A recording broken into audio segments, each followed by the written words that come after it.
ఇంకోటి సార్, ఈ మధ్యలో రోజుకు 2 ప్రీ రిలీజ్ కానీ, ప్రసాద్ ల్యాబు, త్రిబుల్ ఈ రకరకాల బిజీగా ఉంటాయి. ప్రీ షోస్ కానీ, ట్రైలర్ లాంచ్లు కానీ, ప్రెస్ మీట్లు కానీ ఎప్పుడు జరుగుతూనే ఉంటాయి. కంపల్సరీ వారానికి 4 సినిమాలు రిలీజ్ అవుతాయి. కానీ దీంట్లో గెస్టులు రావట్లేదని చెప్పేసి మొన్న ఒక ఆర్టిస్ట్ హీరో ఆనంద్ బాధపడ్డము. దిల్ రాజు గారు వచ్చి ఎందుకు వస్తారు, వాళ్ళకి పని లేదా అంటే కంపల్సరీ గెస్టులు రావాలా? అది గెస్ట్ రావాలని మీడియా చెప్పాలి, నేను కాదు. అంటే ఇప్పుడు మేమేం చేస్తాము, మీరెవరో మాకు తెలియదు. మిమ్మల్ని ఒక స్క్రీన్ పైన మేము ఫస్ట్ పేజ్లో పెట్టాలన్నా, సిరో పోస్టర్లో పెట్టాలన్నా సరే, ఒక థంబ్నెయిల్లో పెట్టాలన్నా సరే, మినిమం ఉండాలి.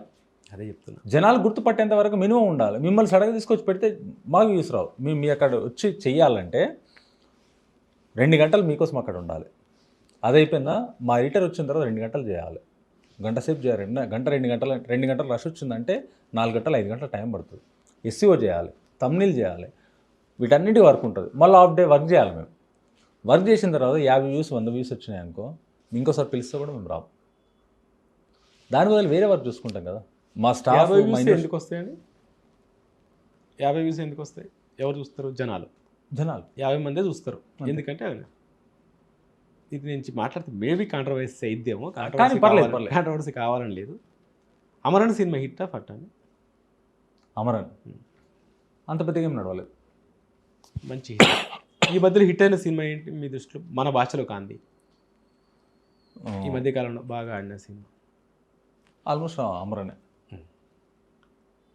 అతను ఎంతమందికి తెలుసు? శివకార్తికేయన్ తెలుగులో చాలా సినిమాలు వచ్చినాయి కదా. ఇంత ఏం వచ్చినాయి సార్? ఒకటే వచ్చింది. నాగార్జున గారితో ఒక సినిమా చేసిండు అప్పట్లో, ఒక సినిమా వచ్చింది. మనము అలా ఎడిక్ట్ అయిపోయాం, జనం కానీ మీడియా కానీ.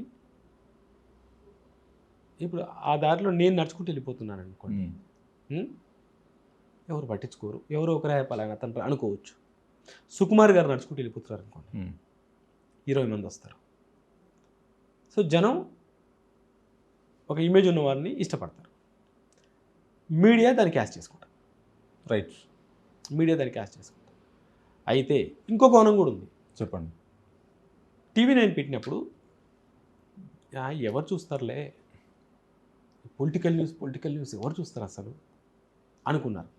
నా ఫ్రెండ్స్ కొందరు అప్పుడు ఆ మీటింగ్స్ కొన్ని నేను అటెండ్ అయ్యా. ఛానల్ పెడుతున్న టైంలో నేను యాజ్ ఎ జర్నలిస్ట్గా అటెండ్ అవ్వడం, నేను ఇక్కడ ఈ మీడియా ఆ మీడియా రెండిట్లో ఉండడం అని అనుకున్నాను. తర్వాత TV9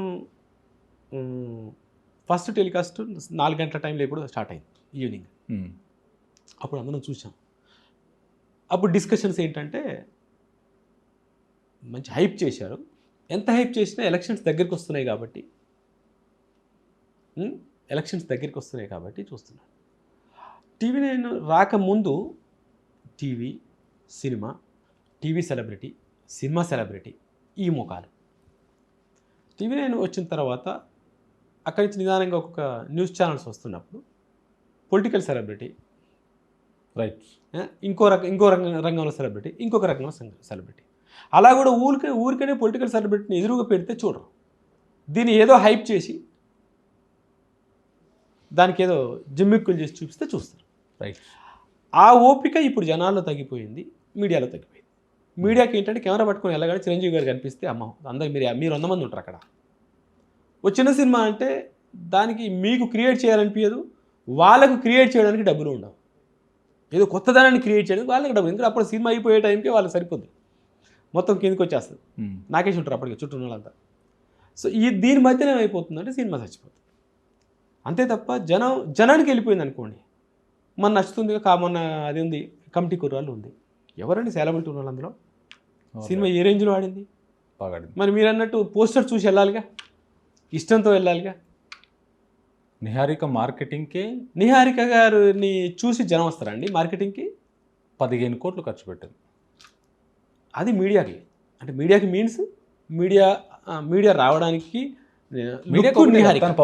మొత్తము అదే చెప్తున్నా. అది ఓకే, నేను అనేది మీడియా రావడానికి, మీడియా రిసీవ్ చేసుకోవడానికి నిహారిక కొనిదలే కనిపించింది. సినిమాకి ఎవరున్నారు? Guest content. సో జనానికి కంటెంట్ చాలుగా, జనానికి కంటెంట్ చాలు. ఈ కంటెంట్తో ఒక సినిమాని మీడియా ప్రజెంట్ చేస్తే ఈ సినిమాని చూస్తారు. కానీ మీరు మధ్యలో ఒక దగ్గర జంప్ అయిపోయారు సార్. కార్తికేయ దగ్గర అదే చెప్పాను, కార్తికేయ కాదు శివకార్తికేయన్. శివకార్తికేయన్. అదే చెప్పాను, శివకార్తికేయన్ అనే అతను ఎంతమందికి తెలుసు అండి? సినిమా ఏడుస్తున్నారు ఈరోజు, లేడీస్ వెళ్ళి చూసి సినిమా ఏడుస్తున్నారు. సినిమా మీరు ఫ్లాప్ ఏం కాదండి, సినిమా హిట్ సినిమా. మరి శివకార్తికేయన్ ఎవరు తెలియదు కదా. శివకార్తికేయన్ మన దగ్గర ఇక్కడ ప్రభాస్ గారు కానీ బన్నీ గారు కానీ ఇంకెవరు కాదు కదా. మరి చూశారు అంటే జనం రిసీవ్ చేసుకుంటారు.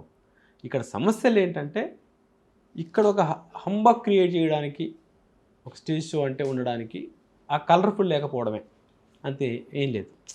మొన్న జరిగిన విషయానికి వస్తే ఇది వేరే టాపిక్, ఇంకా దాటేసాం. ఈ టాపిక్ వస్తే ఏంటంటే ఆయనేమో ఎవరు గెస్టులు రారు, మీరేమో గెస్టులు అని మమ్మల్ని చంపుతారు. కొంచెం ఫ్రస్ట్రేట్ అయ్యాడు. దిల్ రాజు గారు వచ్చి ఎందుకు వస్తారయ్యా, ఎవడి బిజినెస్ వాడిది, ఎవడి షాప్ వాడిది, ఎవడి దుకాణం వాడిది అని చెప్పేసి. నా దృష్టిలో ఇద్దరు కరెక్టే, ఇద్దరు 100% కరెక్ట్, ఎవరిని అనడానికి లేదు. ఎందుకంటే ఇతను అప్కమింగ్ స్టేజ్లో ఉన్నారు. అప్కమింగ్ స్టేజ్లో ఉన్నప్పుడు మీలాంటి మీడియా ఏం చేస్తుందంటే, మీ మీడియా అందరు రావాలి అంటే ఎవరో వస్తున్నా, ఒక సెలబ్రిటీ వస్తున్నారని చెప్పాలి. ఆ సెలబ్రిటీ వచ్చి ఈ హీరో చాలా బాగా చేశాడు, నాతో పాటు అక్కడిక్కడ అని చేశాడు అని ఒక మాట చెప్పాలి. అట్ ది సేమ్ టైం అదే సెలబ్రిటీ ఈ సినిమా చాలా బాగుంటుంది నో డౌట్ అని చెప్పాలి. అది చేసేటోడు ఎంత చెప్పినా కూడా ఎక్కదు మనకు. మేము అట్లా చేసినాం ఇట్లా చేసినామంటే వినేటోడికి ఎక్కదు, చెప్పేటోడికి కూడా నేను డబ్బా కొట్టుకుంటూనే అనిపిస్తుంది. సో కాబట్టి ఏంటి అతని ఫ్రస్ట్రేషన్. ఇంకోటి ఏంటి, అతను ఈరోజు కొత్తగా ఇండస్ట్రీకి వచ్చినాడు కాదు, ఆల్రెడీ సినిమాలు చేసి ఎప్పటి నుంచో ఇండస్ట్రీలో ఉన్నాడు, పెద్ద పెద్ద సినిమాలు చేశాడు, పెద్ద పెద్ద డైరెక్టర్లతో చేశాడు. నోన్ పర్సన్ కాదు. నోన్ పర్సన్ కాదు. నోన్ పర్సన్ కాకపోయినా ఇక్కడ ఎలా ఉంటుందంటే, నేను ఒక ఆర్టిస్ట్గా సినిమా చేస్తున్నా, ఒక టెక్నీషియన్గా సినిమా చేస్తున్నా, ఒక పెద్ద సినిమా. అప్పుడు ఏంటంటే అందరూ నన్ను యాటా యాటా యాటా అని మాట్లాడతారు. అప్పుడు ఎలా ఉంటుందంటే ఒకటే ఫ్యామిలీలో ఉంటాం మనం అందరం. ఈ సినిమా అయిపోయిన తర్వాత ఓ 2 ఏళ్ళకో 3 ఏళ్ళకో నేను ఇట్లా సినిమా చేస్తున్నప్పుడు, సార్ నేను ఇట్లా సినిమా చేస్తున్నట్టు ఆల్ ది బెస్ట్ అంతే ఉంటుంది తప్ప ఆ ఫ్యామిలీ ఇప్పటికి రాదు. రైట్, ఇండస్ట్రీలో ఇది ఒకటి ఉంటుంది. అంటే మనం ఫ్లైట్లో వెళ్తుంటే కింద మబ్బులు కనిపిస్తాయి, అవును, చాలా బాగుంటాయి, మంచి ఫోమ్ బెడ్స్ లాగా ఉంటాయి. కాసేపు ఇటు దిగి పడుకుంటే బాగుండు అనిపిస్తుంది. ఎందుకంటే చుట్టూ మన దగ్గర మబ్బులకు దగ్గర ఉన్నాం కదా, ఇక్కడి నుంచి అయితే అందదు. బట్ ఆల్రెడీ మనం ఫ్లైట్ ఎక్కినాం, ఆల్రెడీ మబ్బులు దూకాడ పడుకుందాం అనిపిస్తుంది. దూకినాం అనుకో కింద పడతాం, అంతేగా, పోతాం, ప్రాణాలు పోతాయి. ఇక్కడ అంతే, కనిపించే మబ్బులే తప్ప ఇది సినిమా ఉన్నంతవరకు ఫ్యామిలీ ఎవరు రారు. కాబట్టి అతను ఫ్రస్ట్రేట్ అవ్వడంలో అర్థం ఉంది, లేదు కూడా.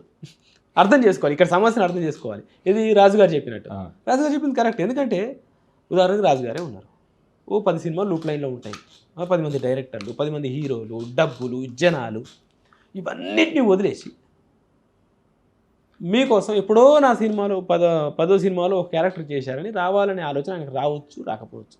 రావాలి అంటే ఏదో రిలేషన్ ఉండాలి, ఎంతో దగ్గర అయి ఉండాలి, ఆయనకి ఏదో నచ్చి ఉండాలి. అట్లా నిజంగా కూడా అలా ఎవరు రాలేరు. వాళ్ళ పాయింట్ ఆఫ్ వ్యూ కరెక్టే, ఇక్కడ రెండు కరెక్టే. బట్ సమాజం ఎట్లా ఉందంటే, ఇప్పుడు నేను చెప్పాను కదా, ఫ్లైట్ క్లౌడ్స్ అలానే ఉంటుంది. మనమే రియాలిటీ మీద ఉండాలి, అంతే.